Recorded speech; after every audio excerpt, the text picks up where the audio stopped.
Halo, Assalamualaikum warahmatullahi wabarakatuh. Welcome to my online class of economy learning. Apa kabar semuanya?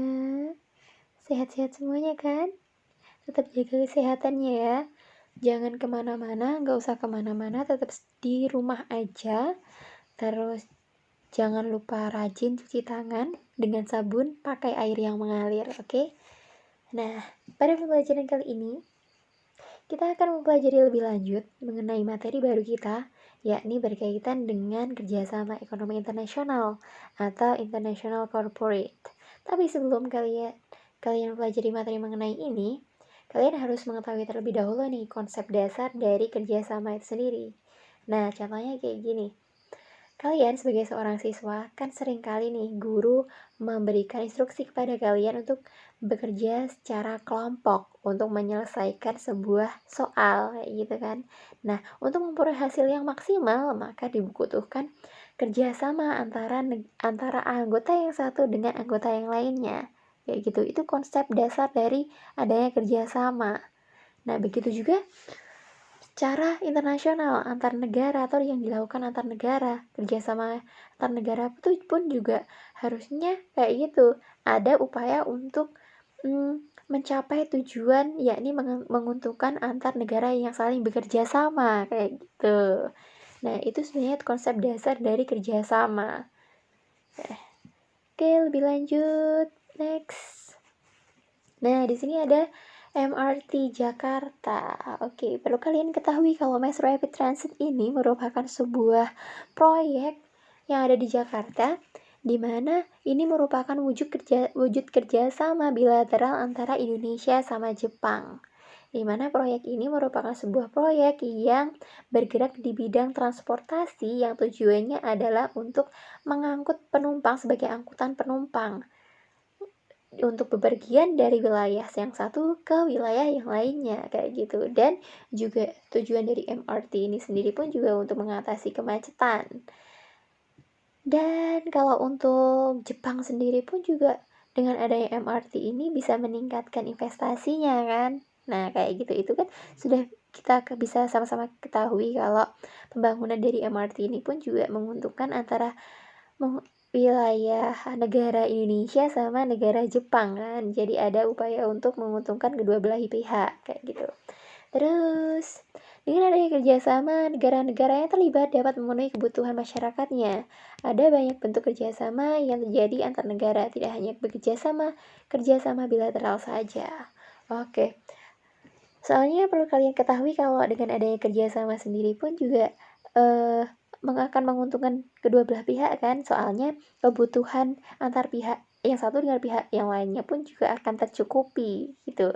Terus perlu kalian garis bawahi juga kalau yang namanya kerjasama pun juga tidak mencakup antar dua negara aja atau kerjasama bilateral, tapi juga bisa mencakup banyak negara atau multilateral. Nah, perbedaannya apa?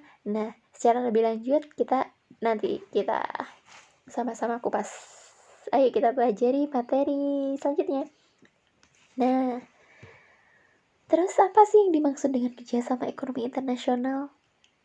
Oke, perlu kalian ketahui kalau kerjasama ekonomi internasional itu merupakan suatu kerjasama dalam bidang ekonomi yang dilakukan oleh suatu negara dengan negara yang lainnya, dan untuk menguntungkan negara yang satu dengan negara yang lainnya, kayak gitu. Dimana tujuan kerjasama ekonomi internasional sebagaimana yang tercantum tersebut, yakni yang pertama adalah meningkatkan perekonomian negara.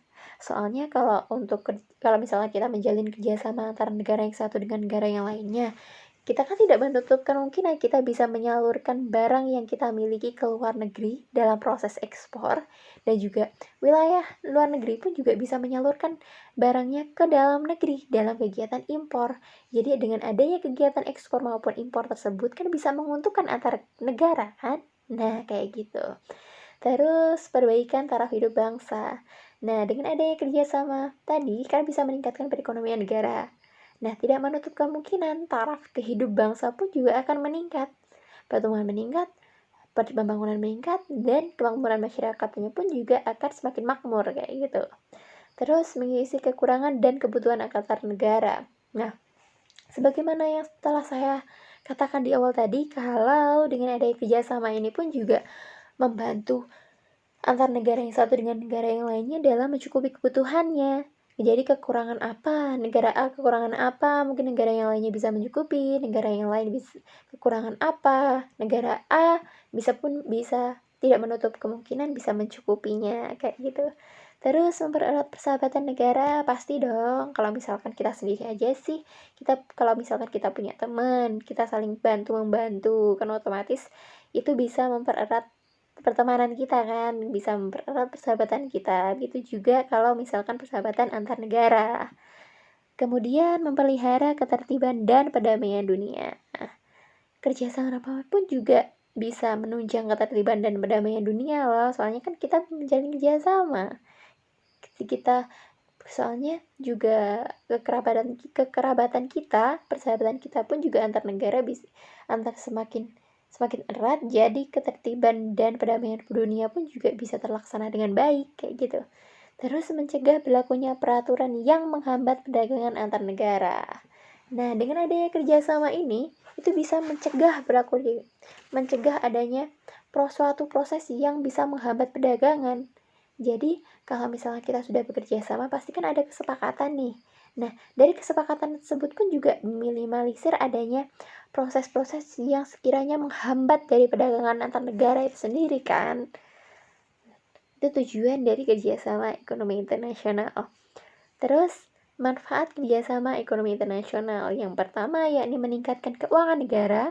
Otomatis kan, sebagaimana yang telah saya sebutkan tadi, dengan adanya kegiatan ekspor maupun impor, itu kan bisa meningkatkan keuangan negara. Penerimaan negara kan bisa meningkat, kayak gitu. Terus meningkat investasi pasti membantu meningkatkan daya saing ekonomi, menambah devisa negara, memperkuat posisi perdagangan, bahkan sampai mendorong transfer teknologi. Soalnya kalau misalkan kita menjalin kerjasama nih antar negara yang satu dengan negara yang lainnya, kemajuan teknologi antar negara satu itu bisa disebarluaskan. Kita bisa sharing pengetahuan, kita bisa sharing teknologi. Tidak menutup kemungkinan negara tersebut pun juga akan semakin berkembang, semakin maju gitu. Terus adanya faktor penyebab kerjasama ekonomi internasional. Yang pertama, karena letak geografis. Nah, perlu kalian ketahui kalau untuk letak geografis sendiri, Indonesia itu kan terletak sebuah negara yang terletak di kawasan Asia Tenggara kan. Dimana kalau untuk negara-negara penghimpunan di Asia Tenggara itu pun juga ada banyak kan.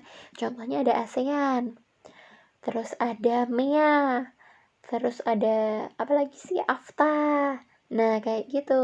Itu kan mereka negara-negara tersebut kan menjalin kerjasama karena letak geografis yang sama kan, yakni di kawasan Asia Tenggara kayak gitu. Itu contohnya kayak gitu.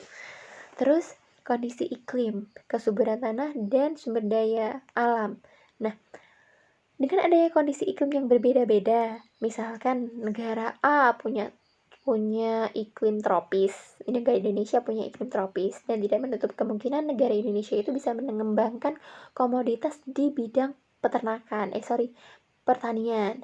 Nah, kemudian negara B berhubung iklimnya itu subtropis, maka komoditas yang lebih dikembangkan adalah komoditas-komoditas yang memang bergerak di bidang-bidang peternakan. Nah, di sini kan sudah ada perbedaan kan, di mana yang Indonesia punya komoditas pertanian, negara B punya komoditas peternakan.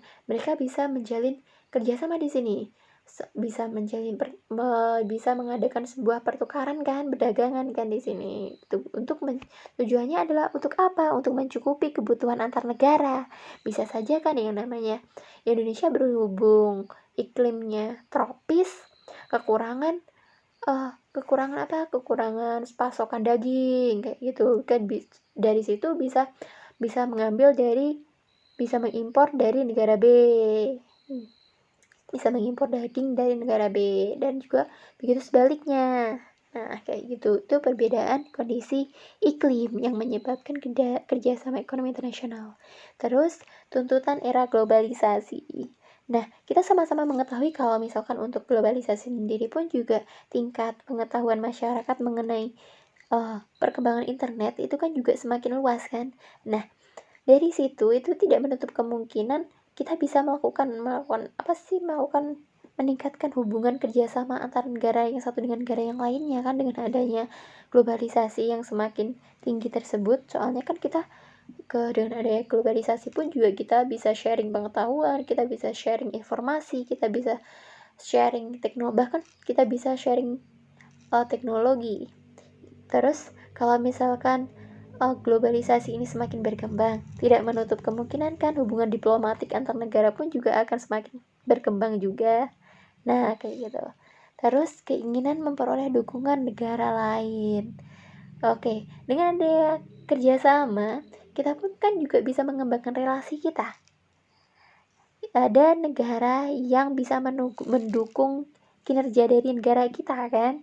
Nah, contohnya aja kita butuh orang lain kan biar bisa mendukung proses kerja kita. Nah, kayak gitu. Terus sistem ekonomi dan sistem politik.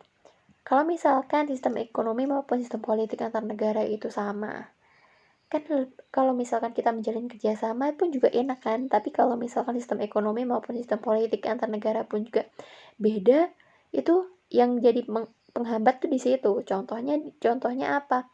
Contohnya wilayah Korea Selatan sama Korea Utara. Mereka kan susah banget kan kalau misalkan untuk menjalin kerjasama. Soalnya apa? Soalnya dari segi sistem ekonomi maupun sistem politik mereka pun juga beda. Jadi itu merupakan penghambat sih bagi mereka. Tapi kalau misalkan untuk kalau misalkan sistem ekonomi sama sistem politiknya itu sama, saya kira itu memudahkan antar negara dalam menjalin kerjasama ya. Kalau misalkan sistem politik sama sistem ekonominya sama. Oke. Bentuk kerjasama ekonomi internasional. Nah, di sini kalau misalkan untuk bentuk kerjasama ekonomi internasional sendiri dibagi menjadi 5, yakni bilateral, regional, subregional, antarregional, bahkan sampai kerjasama multilateral. Nah, kalau untuk kerjasama bilateral itu kerjasama yang dilakukan antar dua negara. Bilateral antar dua negara, seperti bagaimana yang contoh di depan tadi, kerjasama antar Indonesia sama Jepang dalam proses pembuatan MRT kayak gitu. Terus kerjasama regional. Nah, kalau misalkan untuk kerjasama regional ini sendiri pun juga di wilayah mana sih negara-negara tersebut berada? Contohnya ada ASEAN kan, terletak kan negara-negara penghimpunan ASEAN itu kan terletak di wilayah regional yang sama, yakni di Asia Tenggara kayak gitu. Jadi negara-negara di Asia Tenggara itu menjalin kerjasama dalam bentuk ASEAN sendiri gitu, secara regionalnya kayak gitu. Terus kalau kerjasama subregional berarti penghimpunan negara-negara yang ada di wilayah regional. Contohnya negara-negara mana sih wilayah ASEAN Timur ya gitu. Itu menjalin kerjasama. Terus kalau misalkan sebagai contohnya kalian bisa baca sendiri di buku ya, di buku itu budayakan literasi, oke? Terus kerjasama antar regional, contohnya ASEAN sama Uni Eropa, itu kan saling menjalin kerjasama nih. Terus kerjasama multilateral. Oke, sebelumnya flashback dulu antar regional dulu. Kalau misalkan untuk regional ya memang tadi kan saya sebutkan kalau regional tuh contohnya di kawasan Asia Tenggara, tapi kalau antar regional berarti kawasan misalkan Asia Tenggara sama Asia mana, terus ada terus contohnya wilayah Asia sama wilayah Eropa gitu, itu wilayah antar regionalnya. Terus kerjasama multilateral. Nah, kalau misalkan untuk kerjasama multilateral ini merupakan sebuah bentuk kerjasama antar banyak negara. Jadi memang ada bentuk kerjasama antar negara-negara yang terdiri dari banyak negara gitu. Gampangannya terdiri dari banyak negara gitu. Itu kerjasama multilateral. Oke, bidang kerjasama antar ekonomi antar negara itu terbagi atas 5 kategori, yakni kerjasama perdagangan, kerjasama produsen, kerjasama keuangan, kerjasama pasar bersama, bahkan sampai kerjasama ketenaga kerjaan. Sebelumnya flashback dulu. Nah, kalau untuk kerjasama multilateral itu sendiri kan juga ada banyak kan ya, kerjasama yang terdiri dari banyak negara. Contohnya ada aja Perserikatan Bangsa-Bangsa, terus aja World Trade Organization kayak gitu. Itu kan juga bentuk kerjasama multilateral nih. Oke. Lembaga kerjasama ekonomi internasional. Yang pertama contohnya ada, kalau di sini lembaga kerjasama internasional itu ada dua ya, di kategorinya ada dua. Kalau misalnya di buku itu ada lembaga atau badan kerjasama ekonomi regional. Jadi kalau misalkan untuk lembaga atau badan kerjasama ekonomi regional tuh ya penghimpunan negara-negara yang memang ada di wilayah tersebut, ada di kawasan regional tersebut. Contohnya adalah MEA, terus ada ASEAN Development Bank, terus ada Uni Eropa, kayak itu kan memang sebuah organisasi yang memang ada di wilayah tersebut kan, kayak gitu.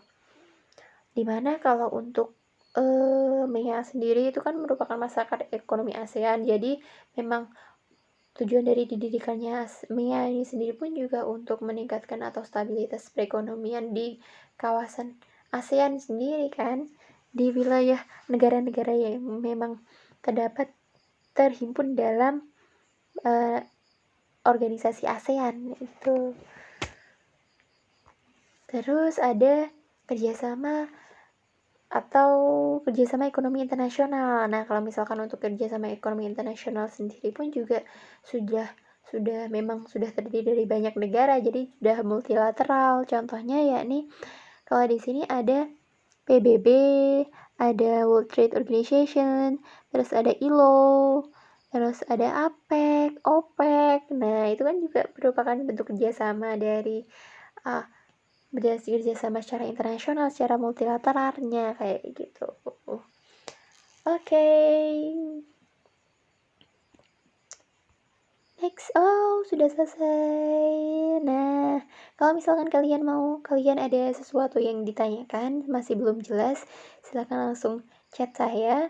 Bisa personal chat ataupun bisa chat di grup kayak gitu kan. Terus ya, untuk mengetahui kemampuan kalian berkaitan dengan materi ini, silakan kerjakan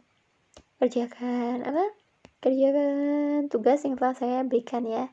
Nggak banyak kok, kalian bisa browsing, bisa buat buka buku kayak gitu. Oke, terima kasih untuk pembelajaran hari ini, semoga materinya bermanfaat. Tetap jaga kesehatannya. Oke, terima kasih. Ada kurang lebihnya saya mohon maaf. Wassalamualaikum warahmatullahi wabarakatuh.